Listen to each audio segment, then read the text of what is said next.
Good morning, everybody. Welcome to today's devotion for January 3rd. Today's devotion is titled Moving at the Speed of Jesus. The Bible reading is from John chapter 11, verses 14 to 27. So then he told them plainly, Lazarus is dead, and for your sake I am glad I was not there, so that you may believe. But let us go to him. Then Thomas, also known as Didymus, said to the rest of the disciples, Let us also go, that we may die with him. On his arrival, Jesus found that Lazarus had already been in the tomb for 4 days. Now Bethany was less than 2 miles from Jerusalem, and many Jews had come to Martha and Mary to comfort them in the loss of their brother. When Martha heard that Jesus was coming, she went out to meet him, but Mary stayed at home. Lord, Martha said to Jesus, if you had been here, my brother would not have died. But I know that even now, God will give you whatever you ask. Jesus said to her, Your brother will rise again.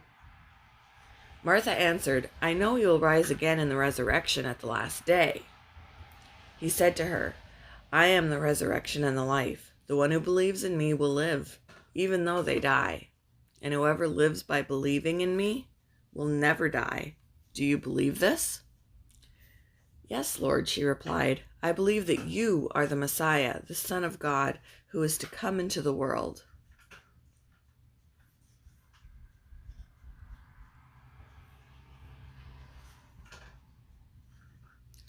Recently, my car needed work.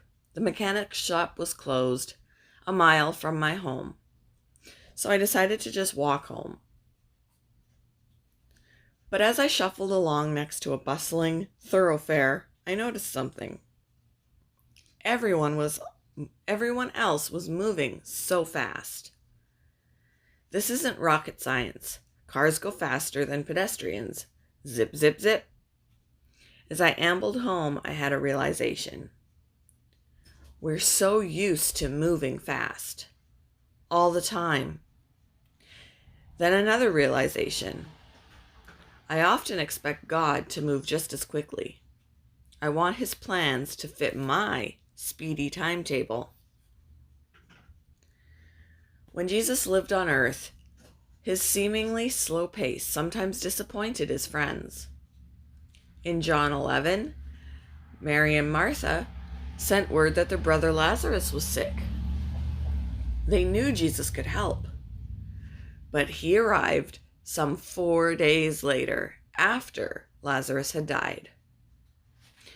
Lord, Martha said to Jesus, if you had been here, my brother would not have died. Translation, Jesus didn't move fast enough, but he had bigger plans, raising Lazarus from the dead.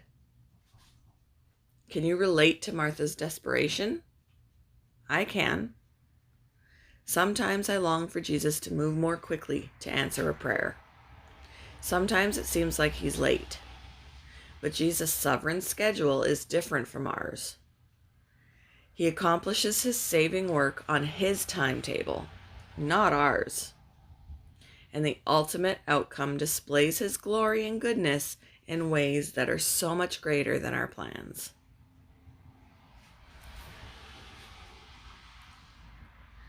When have you been disappointed that Jesus seemingly didn't answer a prayer, only to realize he was accomplishing something bigger? How did that realization affect your perception of God and his sovereignty? Thank you for joining me for today's devotion, and I hope you all have a wonderful day.